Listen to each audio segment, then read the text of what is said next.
আমরা ভারতের ইতিহাসের অত্যন্ত গুরুত্বপূর্ণ একটি সাধারণ জ্ঞান বা জিকের বিষয় নিয়ে আলোচনা করব। ভারতবর্ষকে স্বনির্ভর করে তুলতে এবং দেশের অর্থনীতিকে বদলে দিতে বিভিন্ন সময়ে বেশ কিছু পরিবর্তন এসেছে।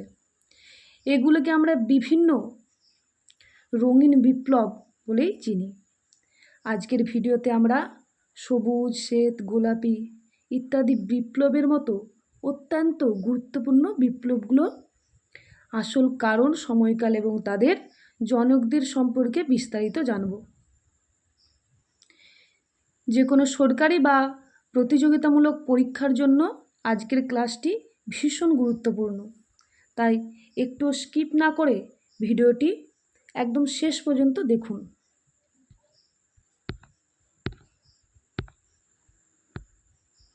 বিষয়ের বিবরণ: খাদ্য, কৃষি উৎপাদন, কৃষি ও খাদ্য উৎপাদন কিসের সঙ্গে যুক্ত?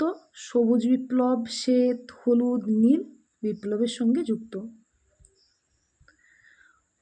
উদ্যান পালন ও মশলা, ওগুলি কিসের সঙ্গে যুক্ত? সোনালি, গোল আর বাদামি বিপ্লবের সঙ্গে যুক্ত। শিল্প, খনিজ ও তন্তু, এগুলি ধূসর, রূপালি, কৃষ্ণ, সিলভার, ফাইবার বিপ্লবের সঙ্গে যুক্ত। প্রথমে আছে কি? সবুজ বিপ্লব। কিসের সঙ্গে সম্পর্কিত? খাদ্যশস্য উৎপাদন, এটি মূলত গম ও ধান। এটি 1960-এর দশকে ভারতে তীব্র খাদ্য সংকট দেখা দেয়। এই পরিস্থিতি থেকে বাঁচতে উচ্চ ফলনশীল বীজ, আধুনিক রাসায়নিক সার, কীটনাশক এবং উন্নত জলসেচ ব্যবস্থার ব্যবহার শুরু হয়। এর ফলে পাঞ্জাব, হরিয়ানা এবং উত্তরপ্রদেশে গমের উৎপাদন রেকর্ড পরিমাণে বৃদ্ধি পায় এবং ভারত খাদ্যে স্বয়ংসম্পূর্ণ হয়ে ওঠে। এর জনক, ভারতের সবুজ বিপ্লবের জনক হলেন ডক্টর এম এস স্বামীনাথন। এই সবুজ বিপ্লবের জনক তাহলে কে? M S Swaminathan. তবে সারা বিশ্বে সবুজ বিপ্লবের জনক বলা হয় আমেরিকান বিজ্ঞানী নরম্যান বোরলাগকে সারা বিশ্বে সবুজ বিপ্লবের জনক বলা হয়। পরে আসে শ্বেত বিপ্লব। এটি কিসের সঙ্গে সম্পর্কিত? এটি দুধ এবং দুগ্ধজাতীয় পণ্যের উৎপাদন বৃদ্ধির সঙ্গে সম্পর্কিত। 1970 সালে জাতীয় ডেয়ারি উন্নয়ন বোর্ড অপারেশন ফ্লাড শুরু করে। সমবায় ব্যবস্থার মাধ্যমে গ্রামের ক্ষুদ্র খামারিদের সরাসরি শহরের বাজারের সঙ্গে যুক্ত করা হয়। এই বিপ্লবের হাত ধরেই আজকের বিশ্ববিখ্যাত ব্র্যান্ড আমুল এর জন্ম হয় এবং ভারত বিশ্বের বৃহত্তম দুধ উৎপাদনকারী দেশে পরিণত হয়। ভারত তাহলে কি? ভারতে বিশ্বের প্রথম বৃহত্তম দুধ উৎপাদনকারী দেশে পরিণত হয়। এই বিপ্লবের জনককে ডক্টর ভার্গিস কুরিয়েন। তো বিপ্লবের জনককে ডক্টর ভার্গিস কুরিয়েন, তাকে ভারতের মিল্কম্যানও বলা হয়। তাই ভার্গিস কুরিয়েনকে ভারতের মিল্কম্যান বলা হয়। তারপরে কি আছে? নীল বিপ্লব। নীল বিপ্লব কিসের সঙ্গে সম্পর্কিত? মাছ এবং জলজ চাষের উৎপাদন বৃদ্ধি। জলের রং কি? নীল। এটা একটা কোড, এভাবেই মনে রাখতে হয়। মাছ এবং জলজ চাষের উৎপাদন বৃদ্ধির সঙ্গে নীল বিপ্লব সম্পর্কিত। সপ্তম পঞ্চবার্ষিক পরিকল্পনার সময় এই বিপ্লব গতি পায়। বৈজ্ঞানিক উপায়ে মাছ চাষ, নতুন প্রযুক্তির ব্যবহার এবং মৎস্যজীবীদের অর্থনৈতিক সহায়তার মাধ্যমে নদী ও সামুদ্রিক মাছের উৎপাদন বহুগুণ বাড়িয়ে দেওয়া হয়। এর জনককে, এই নীল বিপ্লবের জনক হলেন ডক্টর অরুণ কৃষ্ণান এবং ডক্টর হীরালাল চৌধুরী। দুজন হলেন কে? নীল বিপ্লবের জনক কিন্তু দুজন, ডক্টর অরুণ কৃষ্ণান এবং ডক্টর হীরালাল চৌধুরী। তারপরে আসি কি হলুদ বিপ্লব। হলুদ বিপ্লব কিসের সঙ্গে সম্পর্কিত? তৈলবীজ উৎপাদন, বিশেষ করে সর্ষে ও সূর্যমুখী এর সঙ্গে সম্পর্কিত। 1986 থেকে 1987 সালে ভোজ্য তেলের উৎপাদন বাড়িয়ে ভারতকে আত্মনির্ভর করার লক্ষ্যে এই বিপ্লব শুরু হয়। উন্নত প্রযুক্তির বীজ এবং চাষিদের আধুনিক প্রশিক্ষণ দেওয়ার ফলে দেশে তেলের উৎপাদন ব্যাপক বৃদ্ধি পায়। এর জনক হচ্ছে কি শ্যাম পিত্রদা। এই হলুদ বিপ্লবের জনককে শ্যাম পিত্রদা। গোলাপি বিপ্লব। গোলাপি বিপ্লব কিসের সঙ্গে যুক্ত? গোলাপি বিপ্লব পেঁয়াজ, চিংড়ি মাছ এবং ওষুধ উৎপাদনের সঙ্গে গোলাপি বিপ্লব সম্পর্কিত। ভারতে মাংস এবং পোলট্রি প্রক্রিয়াকরণ ব্যবস্থার আধুনিকীকরণ এবং চিংড়ি ও পেঁয়াজের রপ্তানি বাড়ানোর জন্য এই বিপ্লবের সূচনা হয়। ভারতের মাংস প্রক্রিয়াকরণ শিল্পে এটি এক বিশাল পরিবর্তন এনেছিল। এর জনককে? ভারতে গোলাপি বিপ্লবের জনক, গোলাপি বিপ্লবের জনক হলেন দুর্গেশ প্যাটেল। দুর্গেশ প্যাটেল কি হলেন? গোলাপি বিপ্লবের জনক। তারপরে আসি সোনালী বিপ্লব। সোনালী বিপ্লব। সোনালী বিপ্লব কিসের সঙ্গে সম্পর্কিত? ফল, মধু এবং উদ্যান পালন। এটি কিসের সঙ্গে সম্পর্কিত? ফল, মধু এবং উদ্যান পালন উন্নয়নের সঙ্গে সম্পর্কিত। 1991 থেকে 2003 সালের মধ্যবর্তী সময়ে সোনালী বিপ্লবের কাল বলা হয়। এই সময়কেই সোনালী বিপ্লবের কাল বলা হয়। এই সময়ে আম, কলা, কাজু বাদামের মতো ফলের ফলন প্রচুর বৃদ্ধি পায়। এর ফলে ভারত ফল ও সবজি উৎপাদনে বিশ্বের দ্বিতীয় স্থান অধিকার করে। এর জনককে? নিরপক তুতেজ। এর জনককে? নিরপক তুতেজ। লাল বিপ্লব। লাল বিপ্লব কিসের সঙ্গে যুক্ত? না মাংস এবং টমেটো উৎপাদন বৃদ্ধির সঙ্গে লাল বিপ্লব যুক্ত। 1980-এর দশকে ভারতে টমেটোর মান উন্নয়ন এবং বৈজ্ঞানিক পদ্ধতিতে পশুপালনের মাধ্যমে মাংসের উৎপাদন বাড়ানোর জন্য এই বিপ্লব চালু হয়। এর ফলে কৃষকদের পাইকারি বাজারের লাভজনক ব্যবসা করার সুযোগ বাড়ে। এর জনককে? এই লাল বিপ্লব জনককে বিশাল তেওয়ারি। এই লাল বিপ্লবের জনক বিশাল তেওয়ারি। তারপরে কি আসে? রূপালী বা রজত বিপ্লব। সিলভার। রূপালী বা রজত বিপ্লব কিসের সঙ্গে সম্পর্কিত? ডিম এবং পোলট্রি উৎপাদন বৃদ্ধি। পোলট্রি হচ্ছে মুরগি। ডিম এবং পোলট্রি উৎপাদন বৃদ্ধির সঙ্গে সম্পর্কিত।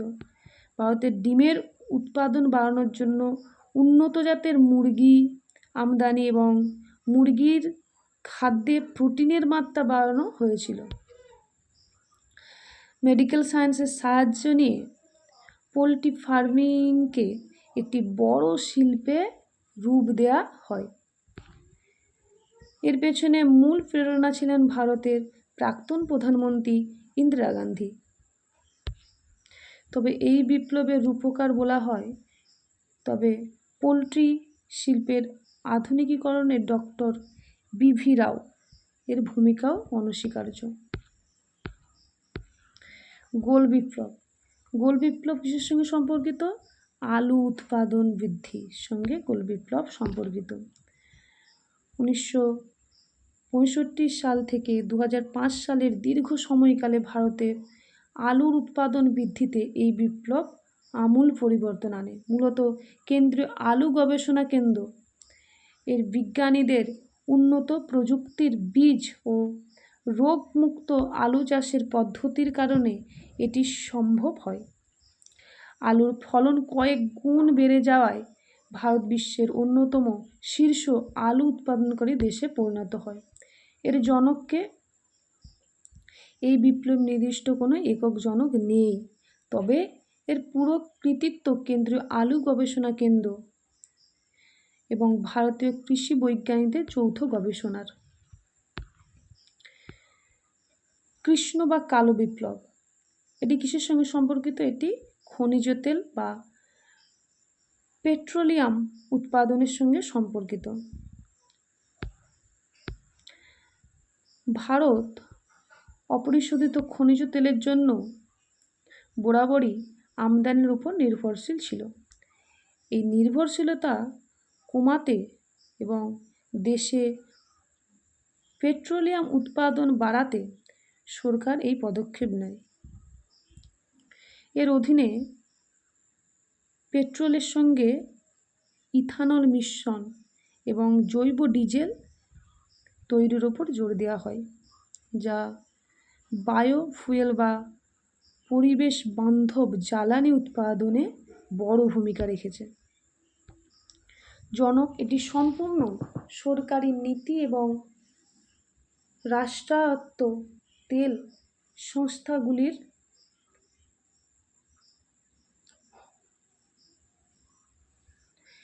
সম্মিলিত প্রয়াস, তাই কোনো একক ব্যক্তিকে এর জনক বলা হয় না। বাদামি বিপ্লব এটি চামড়া, কোকো এবং অপ্রচলিত শক্তির উৎপাদন।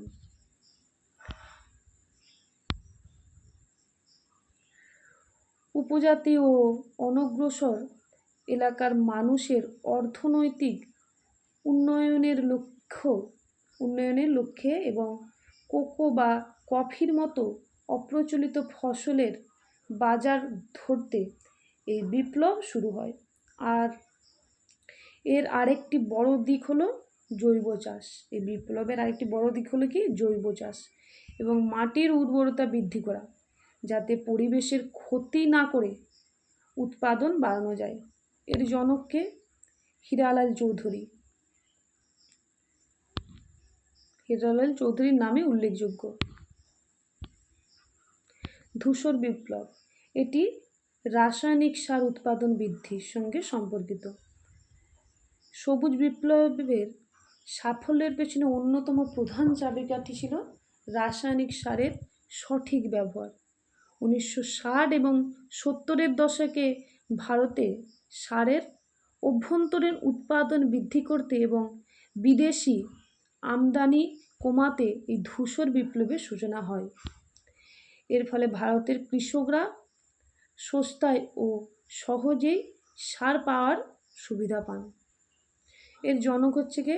এই বিপ্লবটি সবুজ বিপ্লবের একটি অংশ হিসেবেই বিকশিত হয়েছিল, তাই এর আলাদা কোনো জনক নেই। সোনালী বিপ্লব কিসের সঙ্গে সম্পর্কিত? সোনালী বিপ্লব পাট উৎপাদন বৃদ্ধির সঙ্গে সম্পর্কিত। সোনালী বিপ্লব 1990-এর দশকে ভারতে পাটের উৎপাদন ও গুণগত মান বাড়াতে এই ক্রান্তি বা বিপ্লব শুরু হয়। পাটের সোনালী রঙের কারণে একে সোনালী তন্তু বলা হয়। পশ্চিমবঙ্গ, আসাম এবং বিহারে উন্নত প্রযুক্তিতে পাট পচানো এবং তা থেকে পাটের ব্যাগ, দড়ি ও কার্পেট তৈরি করে আন্তর্জাতিক বাজারে রপ্তানি বাড়ানোর জন্য এই উদ্যোগ নেওয়া হয়েছিল। এর জনক এটি সম্পূর্ণ একটি প্রাতিষ্ঠানিক ও সরকারি কৃষি উদ্যোগ ছিল, কোনো একক ব্যক্তি এর জনক নন। রজত বা রূপালী তন্তু বিপ্লব এটি তুলা বা কার্পাস উৎপাদন বৃদ্ধি। 2000 সালের পর থেকে তুলার উৎপাদন বাড়ানোর জন্য বিশেষ প্রযুক্তি যেমন বিটি কটন বীজ ব্যবহার শুরু হয়। এর ফলে ভারতের টেক্সটাইল বা বস্ত্রশিল্পের জন্য প্রয়োজনীয় কাঁচামালের অভাব দূর হয় এবং ভারত বিশ্বের অন্যতম বড় তুলা রপ্তানিকারক দেশ হয়ে ওঠে। তুলার জিনগত গবেষণার সঙ্গে বহু বিজ্ঞানী যুক্ত থাকলেও এর পেছনে কোনো একক জনক বা নির্দিষ্ট কোনো ব্যক্তির নাম ইতিহাসে দেয়া নেই। প্রোটিন বিপ্লব, এটি কিসের সঙ্গে সম্পর্কিত? এটি প্রযুক্তি নির্ভর কৃষির মাধ্যমে ডাল ও প্রোটিনযুক্ত ফসলের উৎপাদন বৃদ্ধি। 2014 সালে ভারত সরকার কৃষিক্ষেত্রে প্রযুক্তির ব্যবহার বাড়িয়ে দ্বিতীয় সবুজ বিপ্লব বা প্রোটিন ক্রান্তির ডাক দেয়। এর মূল লক্ষ্য ছিল ভারতের মানুষের প্রোটিনের অভাব দূর করতে, ডাল জাতীয় শস্যের উৎপাদন বাড়ানো এবং চাষিদের আয় দ্বিগুণ করা। এর জনক কে? এর জনক হলেন, এই বিপ্লব সহ রূপকার হলেন ভারতের প্রধানমন্ত্রী নরেন্দ্র মোদী।